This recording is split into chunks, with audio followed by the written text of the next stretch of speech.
Welcome to civil services study. Welcome back. Test number 298 लगाते हैं UPSC civil services prelims के लिए। आज हो गई है 29 अप्रैल 2020। चलिए स्टार्ट करते हैं। तो क्वेश्चन नंबर 1 है, trend in world military expenditure नामक रिपोर्ट किस वैश्विक संस्था द्वारा जारी की गई है? किस वैश्विक संस्था द्वारा जारी की गई है? Trends in world military expenditure.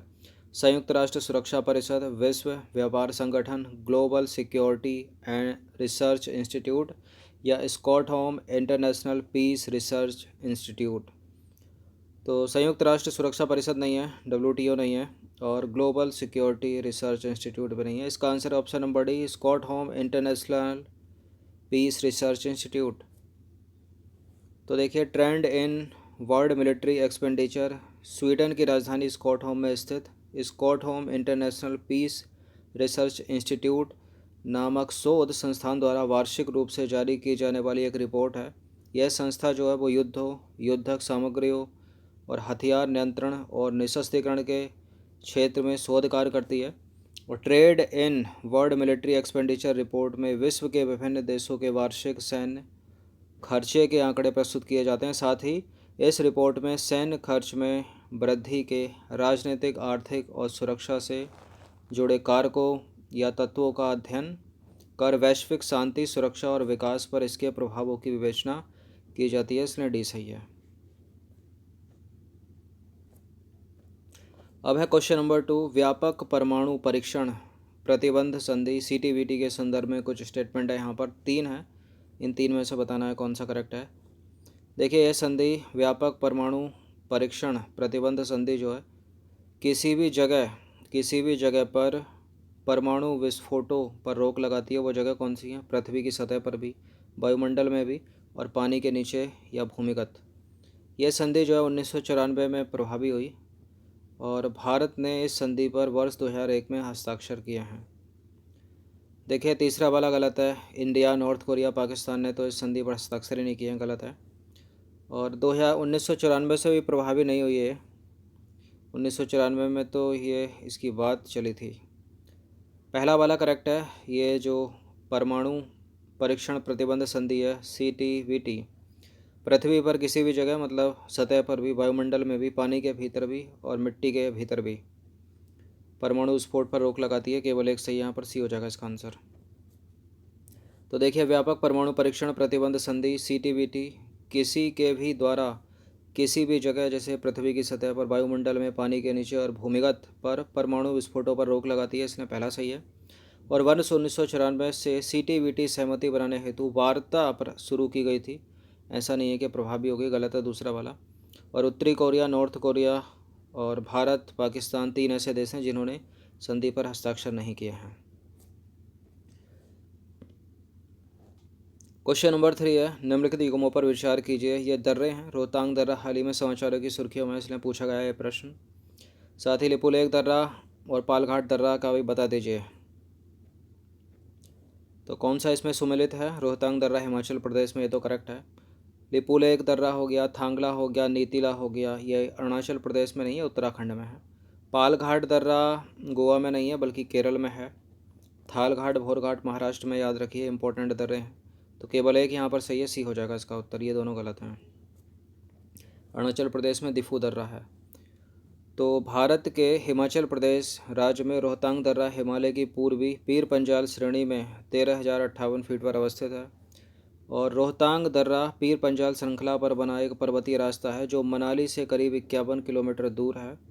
और यह रास्ता कुल्लू घाटी को लाहौल एवं स्पीति से जोड़ता है।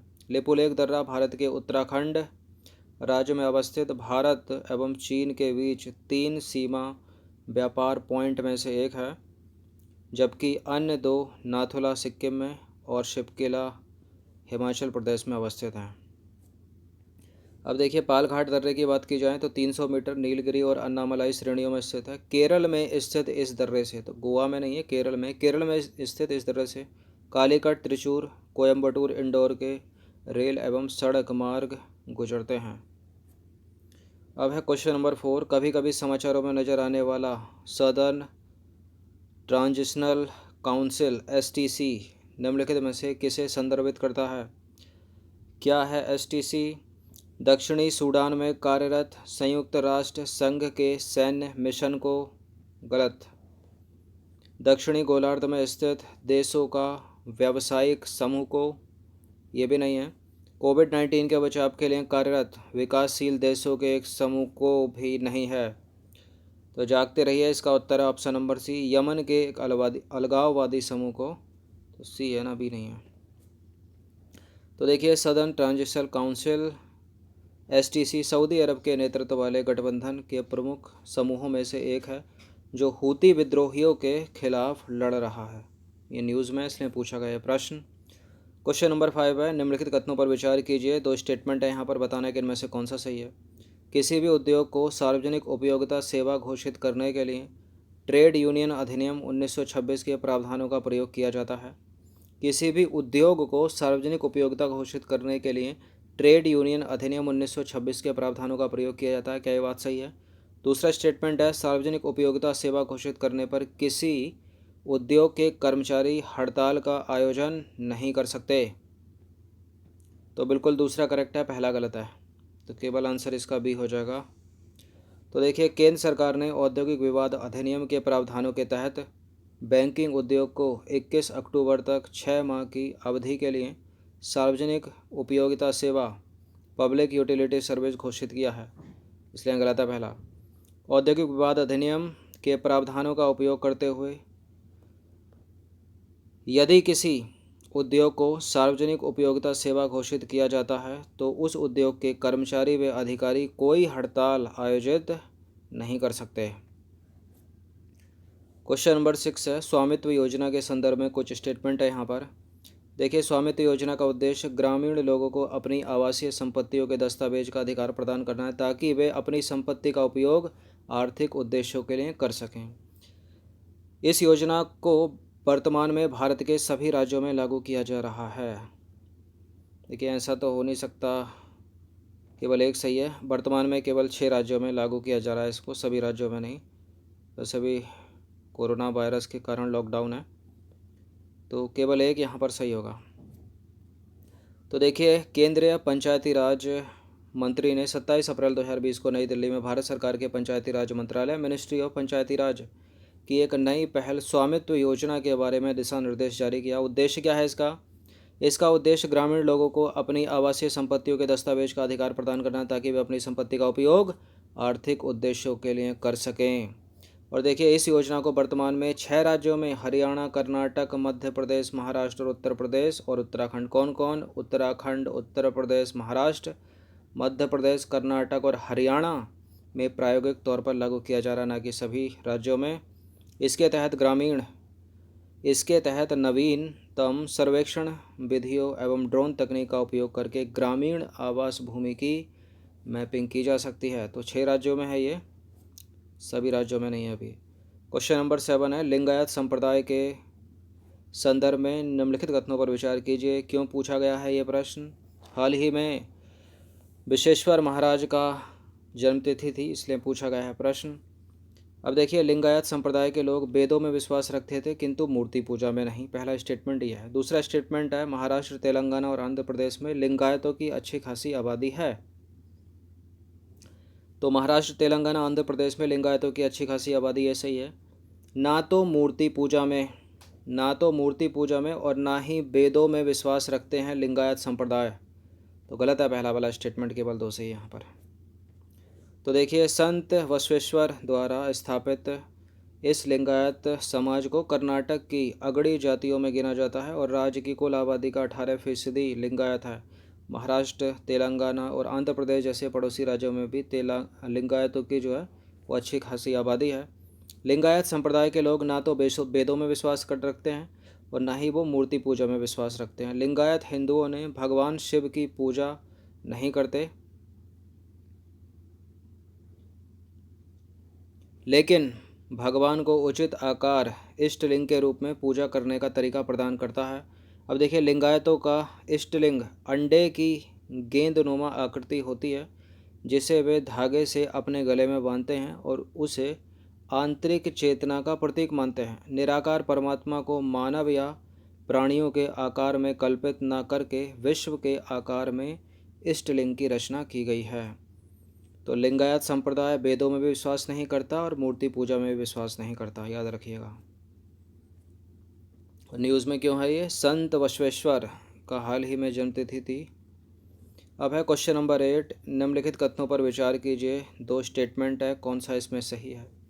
सेस जो है ना, सेस वो कर पर लगने वाला उपकर होता है और उपकर किसी भी करदाता की कुल आय पर नहीं लगता बल्कि उस राशि पर लगता है जितना वो टैक्स जमा करता है। क्या सेस उपकर है कोई? कर पर लगने वाला, करेक्ट है ये। उपकर किसी भी करदाता की कुल आय पर नहीं लगता बल्कि उस राशि पर लगता है जितना वो टैक्स देता है। दोनों के दोनों सही हैं, सी हो जाएगा इसका उत्तर। तो देखिए, सेस कर पर लगने वाला उपकर होता है, अर्थात जो टैक्स देते हैं उस पर टैक्स, टैक्स के ऊपर टैक्स देखा जाए तो। उपकर किसी भी करदाता की कुल आय पर नहीं बल्कि उस राशि पर लगता है जितना वो टैक्स जमा करता है। सेस किसी विशेष उद्देश्य की पूर्ति के लिए लगाया जाता है और जिस उद्देश्य से लिया जाता है इसे खर्च भी उसी उद्देश्य के लिए किया जाता है। उदाहरण के तौर पर शिक्षा उपकर हो गया, कृषि कल्याण उपकर हो गया, स्वच्छ भारत उपकर इत्यादि। क्वेश्चन नंबर 9 है, हाल ही में 24 अप्रैल 2020 को हबल टेलीस्कोप के 30 साल पूरे हो गए हैं।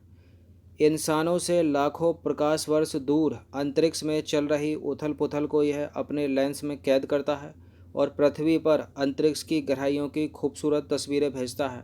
इसके संदर्भ में कौन सा कथन सही है? किसके संदर्भ में? हबल टेलीस्कोप के संदर्भ में। तो हबल टेलीस्कोप को अमेरिकी अंतरिक्ष एजेंसी नासा और यूरोपियन स्पेस एजेंसी ने मिलकर बनाया था।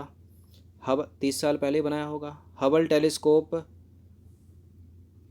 इकलौता टेलीस्कोप है जिसे ठीक करने या अपग्रेड करने के लिए धरती से एस्ट्रोनॉट को जाना पड़ता है। देखिए, बिल्कुल अभी हबल टेलीस्कोप के 30 साल पूरे हो गए हैं, इसलिए पूछा गया है प्रश्न। और हबल टेलीस्कोप को 30 साल पहले अमेरिकी अंतरिक्ष एजेंसी नासा और यूरोपियन स्पेस एजेंसी ने मिलकर बनाया था। और बिल्कुल हबल एक इकलौता टेलीस्कोप है जिसे ठीक करने के लिए, अपग्रेड करने के लिए धरती से एस्ट्रोनॉट को जाना पड़ता है। तो दोनों के दोनों करेक्ट हैं। तो इसका आंसर क्या हो जाएगा? Option number C. तो देखिए, हबल टेलीस्कोप दुनिया का सबसे ताकतवर टेलीस्कोप और अंतरिक्ष का सबसे बेहतरीन फोटोग्राफर हबल 24 अप्रैल 2020 को 30 साल का हो गया है। हबल टेलीस्कोप को अमेरिकी अंतरिक्ष एजेंसी नासा और यूरोपीय स्पेस एजेंसी ने मिलकर बनाया था 30 साल पहले, लेकिन इसकी जो देखभाल है ना वो नासा करती है। इससे रिलेटेड एक प्रश्न थंबनेल में आपसे पूछा है, उसका आंसर भी आपको मिल जाएगा इसमें। पिछले 30 सालों में इसने हमें अंतरिक्ष की गहराइयों की खूबसूरत तस्वीरें भेजी हैं और कई रहस्यों से पर्दा उठाया है। हबल टेलीस्कोप धरती के ऊपर अंडाकार ऑर्बिट में घूमता है। सबसे नज़दीकी दूरी है इसकी 537 किलोमीटर और सबसे अधिक दूरी है 541 किलोमीटर। हबल टेलीस्कोप के अंदर 5 वैज्ञानिक इंस्ट्रूमेंट हैं, साथ ही गाइडेंस सेंसर भी इसमें लगे हैं। हबल इकलौता टेलीस्कोप है जिसे ठीक करने, अपग्रेड करने के लिए धरती से एस्ट्रोनॉट्स को जाना पड़ता है। अब है 10वां प्रश्न, हाल ही में चर्चा में रहे बायोलुमिनेसेंस प्रक्रिया में कौन से जैव रसायन तत्व भाग लेते हैं? कौन से जैव रसायन तत्व भाग लेते हैं बायोलुमिनेसेंस प्रक्रिया में? तो देखिए, ल्यूसीफेरिन प्रोटीन इसमें और मॉलिक्यूलर ऑक्सीजन एटीपी मतलब एडिनोसिन ट्राइफॉस्फेट। तो ल्यूसीफेरिन प्रोटीन भी इसमें भाग लेता है, मॉलिक्यूलर ऑक्सीजन भी इसमें भाग लेती है, एटीपी भी इसमें भाग लेता है मतलब एडिनोसिन ट्राइफॉस्फेट। तो सारे के सारे तो हैं, डी है। क्या है ये, क्यों पूछा गया प्रश्न? देखिए, कोरोना वायरस के कारण कई देशों में जारी लॉकडाउन के चलते पर्यावरण में आश्चर्यजनक सुधार आया है। पर्यावरण में सुधार का एक ऐसा ही खूबसूरत नज़ारा उस वक्त देखने को मिला जब समुद्र की लहरों में एक नीली रोशनी नज़र आई। समुद्री किनारे टहल रहे लोगों को दिखा नज़ारा जो है वो नॉर्थ अमेरिका के मैक्सिको में अकापुल्लो बीच पर लोगों को अचानक लहरों में एक खास नीली रोशनी दिखाई पड़ी। क्या है इस रोशनी के पीछे की वजह? देखिए, इन लोगों को समुद्री लहरों में जो रोशनी दिखाई दी है उसके पीछे ये जो वजह है वो नेचुरल है, मतलब प्राकृतिक है। इस घटना को बोलते हैं बायोल्यूमिनेसेंट। क्या बोलते हैं? बायोल्यूमिनेसेंट प्लैंकटन कहा जाता है इसको। और यह घटना जो है प्यूर्टो मॉक्सफेर्स बीच के पानी में सूक्ष्म जीवों के कारण होने वाली जैव रासायनिक प्रतिक्रिया का परिणाम है। अब देखिए, हालांकि समुद्री जीव विज्ञानी एनरिक अयला डुबल ने इस तर्क को सिरे से खारिज कर दिया है कि तटों पर लोगों की कम आवाजाही की वजह से यह घटना घटी है। एनरिक अयला डुबल ने बताया कि बायोलुमिनेसेंस एक ऐसी जैव रासायनिक प्रतिक्रिया के परिणामस्वरूप पैदा होने वाली प्रकाश है जिसमें ज़्यादा से ज़्यादा समय ल्यूसीफेरिन प्रोटीन, मोलिकुलर ऑक्सीजन और एटीपी मतलब एडिनोसिन ट्राइफॉस्फेट हिस्सा लेते हैं। एक तरह से क्या इल्यूज़न है ये। तो पूछा गया है प्रश्न कि बायोल्यूमिनेसेंस प्रक्रिया में ये सेंट है, कौन कौन भाग लेता है। तो ल्यूसीफेरिन प्रोटीन, मोलिकुलर ऑक्सीजन और एडिनोसिन ट्राइफॉस्फेट। तो डी याद रखिए इसका, सभी इसमें भाग लेते हैं।